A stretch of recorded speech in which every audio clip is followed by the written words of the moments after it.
करोड़ लोग, 25 करोड़ लोग अब एपीएल में आ गए हैं, बिलो पॉवर्टी लाइन से निकल करके एपीएल में आ गए हैं।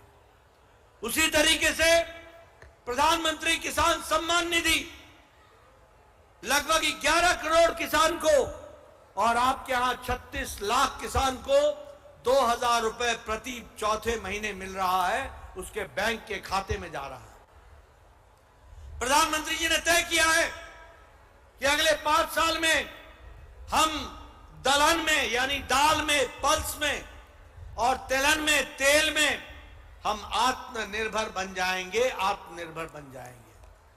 भारत मोटा अनाज, श्री अन्न में इंटरनेशनली ये भारत सबसे बड़ा हब बन जाएगा और विकास की दृष्टि से आगे बढ़ेगा।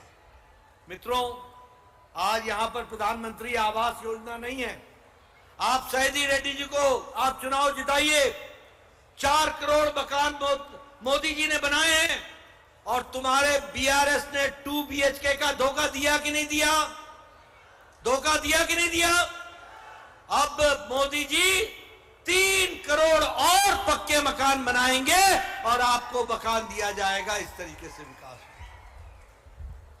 आयुष्मान भारत, आज भारत के 10 करोड़ 74 लाख परिवार, 10 crore 74 lakh families, 50 crore people are getting 5 lakh annual health coverage.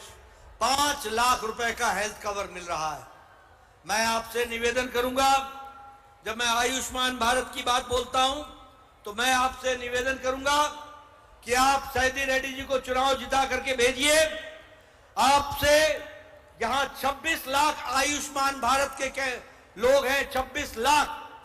अब मोदी जी ने तय किया है, जितने भी इस देश में 70 इयर्स 70 साल से ऊपर की कोई माता है या 70 साल से ऊपर का कोई बुजुर्ग है, किसी भी जाति का, किसी भी मजहब का, किसी भी इलाके का, किसी भी आमदनी के कैटेगरी का, सबको मोदी जी के तरफ से 5 लाख रुपए का आयुष्मान भारत का कार्ड मिलेगा और उनको जोड़ा जाएगा। इस तरीके से काम होगा।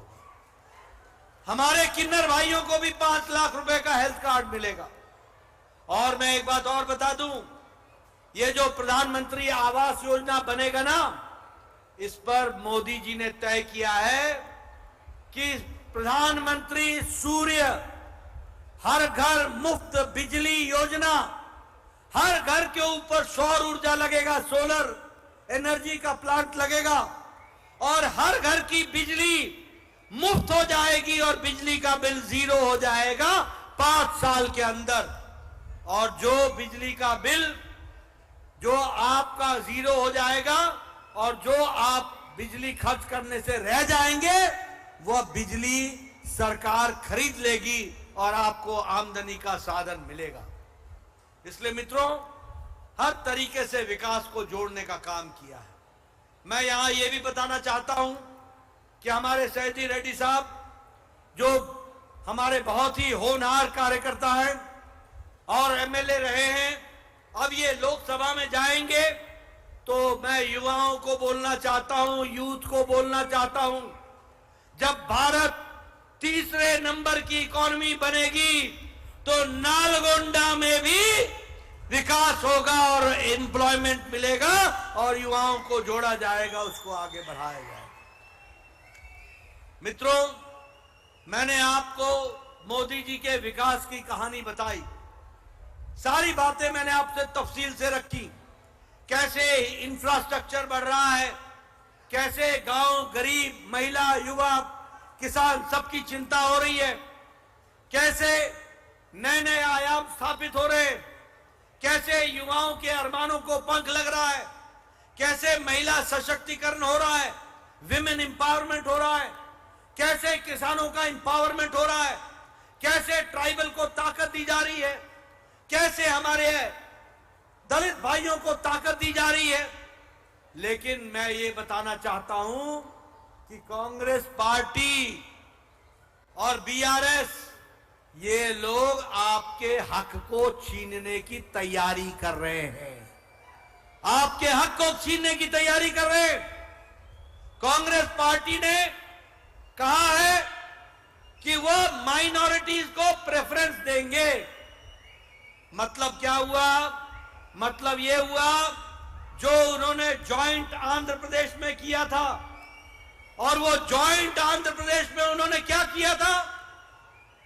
एससी का, दलित का, शेड्यूल कास्ट का, एसटी का, आदिवासी भाई का, ट्राइबल का और ओबीसी का और अति पिछड़ा का रिजर्वेशन पे डाका डाल के मुस्लिम माइनॉरिटी को आपका कोटा दे दिया गया था। आपका कोटा दे दिया गया था। बोलो ऐसी सरकार को लाओगे क्या? जरा जोर से बोलो, ऐसी सरकार को लाओगे क्या जो आपके एससी भाई, एसटी भाई, ओबीसी का रिजर्वेशन का कोटा डाका डाल दे? और एक बार नहीं किया, आंध्र प्रदेश में 4 बार किया। 4 बार कांग्रेस की सरकार ने 4 टाइम्स, और चारों बार कोर्ट ने इनके ऑर्डर को निरस्त किया, और तब आपका हित बच सका है।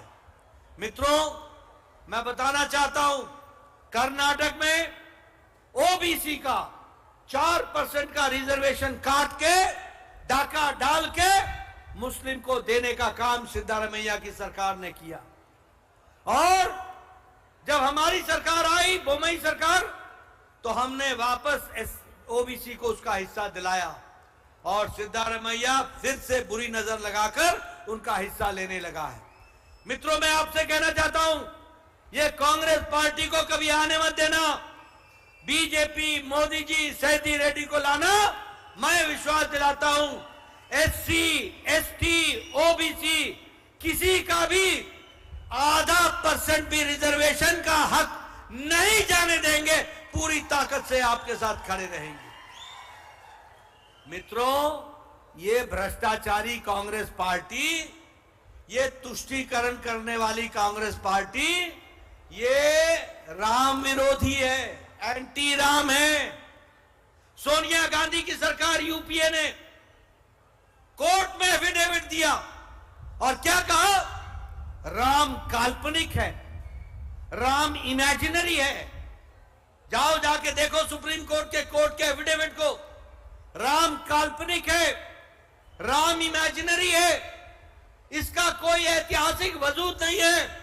There is no historical evidence. और साथ में कहा इसका कोई साइंटिफिक, इसका कोई वैज्ञानिक आधार नहीं है।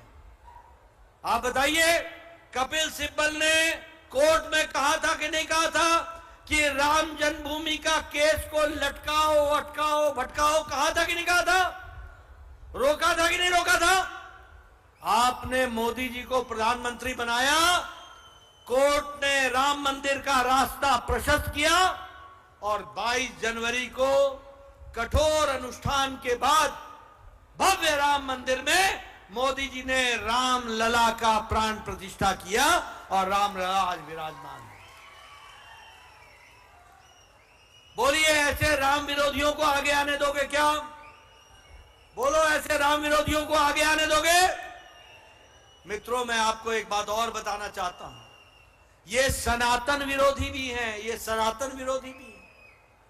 ये उदयनिधि स्टालिन बोलता है Sanatan is like dengue, Sanatan is like malaria, और ए राजा बोलता है Sanatan is like HIV।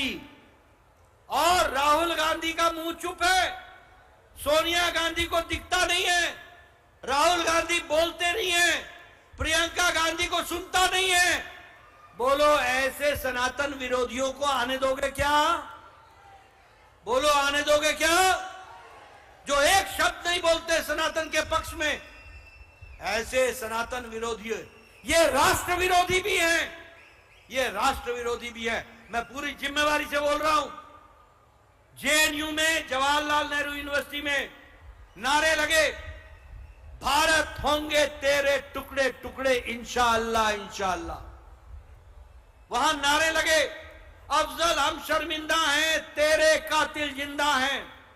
Afzal कौन था? अफजल वो था जो पार्लियामेंट अटैक का मास्टरमाइंड था। और कातिल कौन हो गए? जिन्होंने अफजल को सजा दी, सुप्रीम कोर्ट का जज, उस समय के राष्ट्रपति प्रणब मुखर्जी जी, जिन्होंने माफी नहीं दी। और सबसे दुख की बात है कि ऐसी जेएनयू में